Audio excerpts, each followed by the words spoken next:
Meu amor, o discurso de fraude não foi sequer defendido pelo próprio Bolsonaro.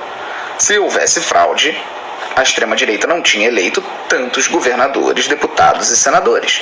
Ou alguém vai dizer que havia fraude só na hora de votar para a presidência na urna.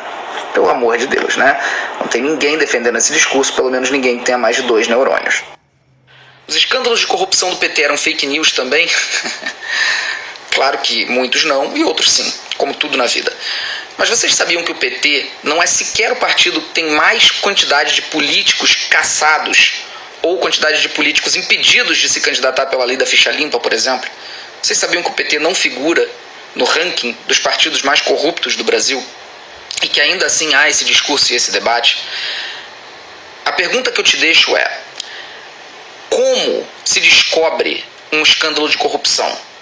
Através do empoderamento da Polícia Federal, do Ministério Público e da ABIN, Agência de Inteligência do Brasil. Durante o governo do PT, alguma coisa foi feita para interferir e impedir as investigações? Nada. E durante o governo Bolsonaro, o que aconteceu? Pensa nisso.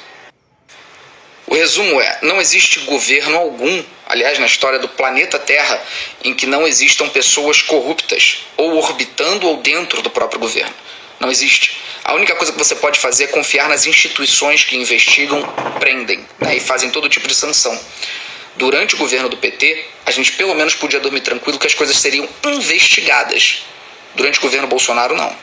Tudo foi acobertado, tudo foi aparelhado, tudo foi impedido de ser investigado.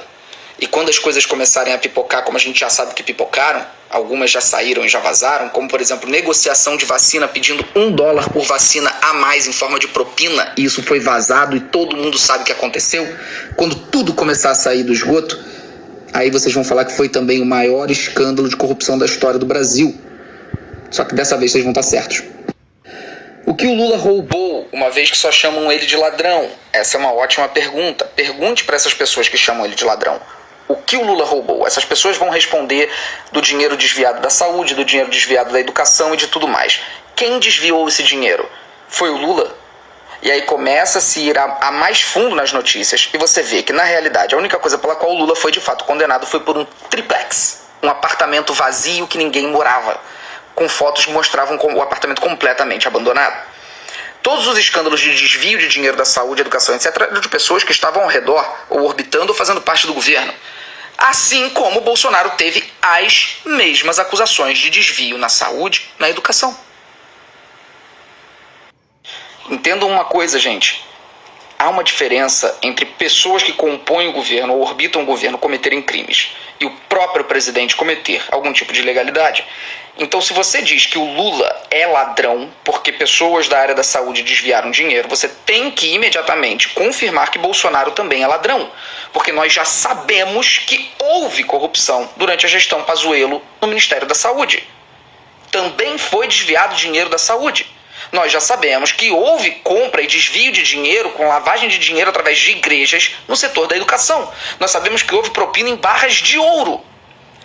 Então, se o Lula é ladrão, o Bolsonaro é ladrão. Você não pode dizer que um é e o outro não é.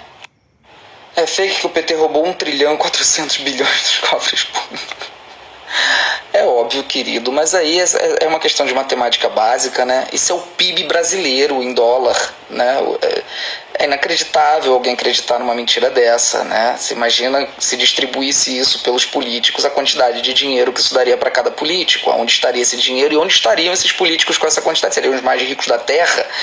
Pelo amor de Deus, gente. Não, né? Oi, querida. Eu acho que essa pergunta você tem que fazer para o próprio Bolsonaro, né, que apoia o Daniel Silveira, um ex-presidiário, Oswaldo Eustáquio, presidiário, e tantos outros.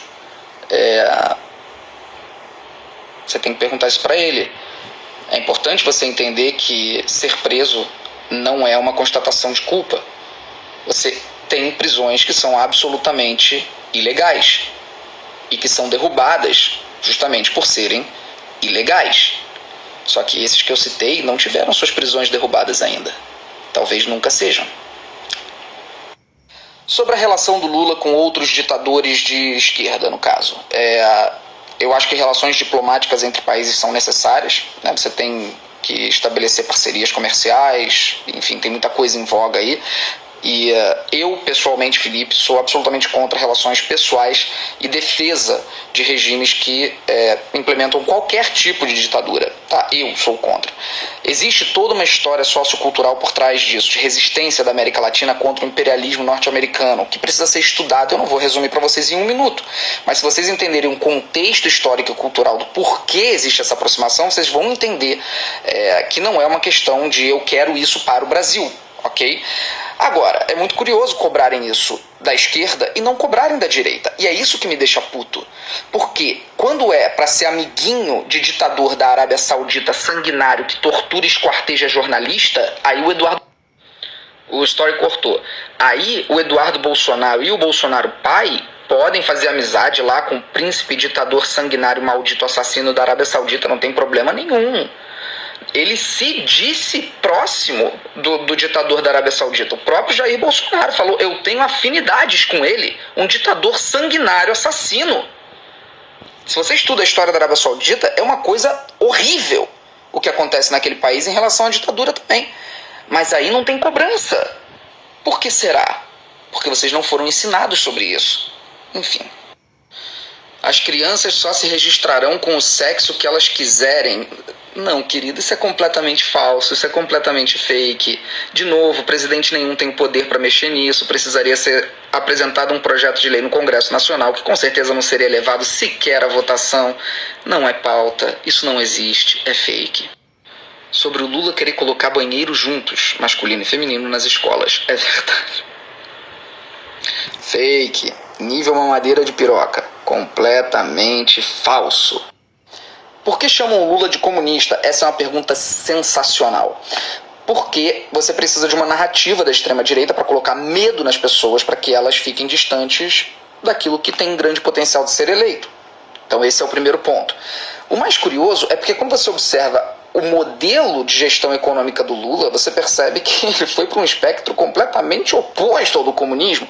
O Lula foi o presidente da República que mais favoreceu bancos e instituições financeiras na história do Brasil.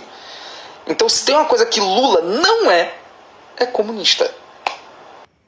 É verdade que o Lula não foi inocentado, mas os processos caducaram? Não, não é nada disso. O que aconteceu foi, o Lula foi preso de maneira ilegal para ser removido das eleições de 2018. E para ele ser preso de maneira ilegal, o pacto que existiu, já disse Janot, o pacto foi com tudo, com todo mundo, com todas as esferas, com todos os poderes. Se você estudar isso a fundo, você vai ver qual foi realmente o pacto para prender o Lula. Quando o STF voltou a si, quando eles perceberam o tamanho da cagada que tinha sido feita no Brasil, e eles puderam rever o caso, eles viram que o processo sequer poderia ter sido conduzido pelo Sérgio Moro em Curitiba. Tamanha a ilegalidade da prisão do Lula. E eles cancelaram lá na origem, o processo foi anulado porque ele jamais poderia ter sido julgado pelo Sérgio Moro. Enfim, gente, agora eu vou pausar até para vocês absorverem aí tudo que eu falei. Se vocês quiserem, assistam de novo esses últimos stories. E eu vou fazer essa caixinha de pergunta mais vezes, tá? E vou repetir várias vezes. Várias e várias vezes, quantas vezes forem necessárias. Porque é muita mentira, gente. É muita fake news. É muito absurdo. Então, até o fim do mês, pelo menos, aturem minha chatice política, tá? Com paciência. Amo vocês.